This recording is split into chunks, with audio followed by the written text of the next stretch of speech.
హరీష్ రావు మరో ఔరంగజేబు 10 ఏళ్లు దోచుకొని ఇప్పుడు మళ్ళా సీఎం కుర్చీ కావాలన్నట సీఎం రేవంత్.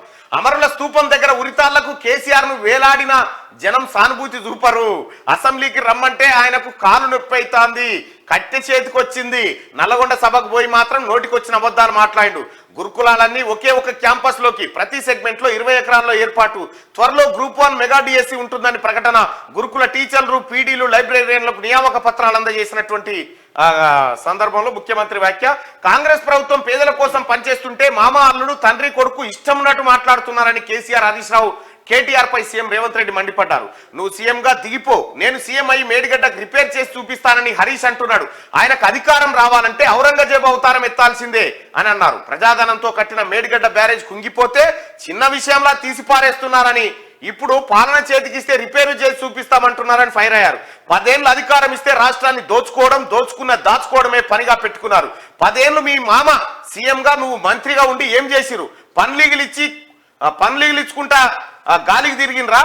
మీరు కట్టిన మేడిగడ్డ పేక మెడలా కూలిపోతే ఇది చిన్న విషయం అని హరీష్ రావును నిలదీసిరు. హరీష్ రావు గారు చిన్న విషయం అంట మేడిగడ్డ. ఇగో కోమటిరెడ్డి వెంకటరెడ్డి గారు ట్వీట్ చేసిండు చూడ్రి, అయ్యా కొడుకుల భాగవతం అంతా.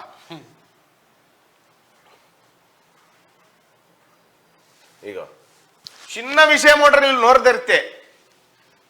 ఇగో కొడుకు స్టేట్మెంట్. 1,00,000 మంది తెలంగాణ బిడ్డల జీవితాలతో ముడిపడ్డ గ్రూప్ 1 పరీక్ష పేపర్ 2 సార్లు లీక్ అయితే, ఏదో చిన్న పేపర్ లీక్ అయితే పెద్ద షో చేస్తున్నారని ఈ కొడుకు అంటాడు. తండ్రి ఏమో కోట్లాది మంది ప్రజల చెమట చుక్కలతో నిర్మించిన ప్రాజెక్టు కూలిపోతే 4 పిల్లలు కూలితే ఏమైంది అంటాడు. ఇది తెలంగాణ ప్రజల ఉసురు పోసుకుంటున్న కల్వకుంట్ల కుటుంబం అని చెప్పి కోమటిరెడ్డి వెంకటరెడ్డి గారు ట్వీట్ చేసిండు. చిన్న విషయం అని చెప్పి, చిన్న విషయం అట. నీ అమ్మ చిన్నదట ఈ దొంగన కొడుకులు. ఇక ఇది ఇట్లుంటే కేసీఆర్ భాగవతం బట్టబయలైంది. నిన్న కాగ్ రిపోర్ట్ బయటపడ్డది. కాళేశ్వరం లోపాల పుట్ట, ఇష్టారీతిగా డిజైన్లు, నిర్మాణాలు, కాంట్రాక్టర్లకు ఉత్తపుణ్యానికి చెల్లింపులు. నివేదికలో కడిగి పారేసిన కాగ్ అసెంబ్లీ ముందుకు రిపోర్టు. ప్రాజెక్టు వ్యయం 63,352 కోట్లు. 63,352 కోట్ల నుంచి 1,02,267 కోట్లకు పెంచారు ప్రాజెక్టు వ్యయాన్ని. ఇంకా చేపట్టాల్సిన పనులను కలిపితే 1,06,187 కోట్లు అవుతుంది. భూకంప జోన్ లో మల్లన్న సాగర్ కట్టారు. ఎన్జీఆర్ఐ చెప్పినా వినలే. పంపులు, మోటార్ల కొనుగోలులోనే 2,600 కోట్ల అక్రమాలు జరిగాయి. మోటార్లు కొనేకాన్నే. కాళేశ్వరం లోన్ల రీపేమెంట్లు, ఇతర ఖర్చులకు ఏటా 24,000 కోట్ల ఖర్చు.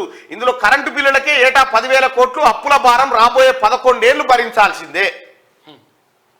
కేసీఆర్ చేసిన కథ చూడ్రి. తనిఖీలు చేసే దిక్కు లేదు. 2023 అక్టోబర్ 21న మేడిగడ్డ బ్యారేజ్ కుంగిపోవడానికి డిజైన్ లోపంతో పాటు ఆపరేషన్ అండ్ మెయింటెనెన్స్ ను గాలికి వదిలేయడమే కారణమని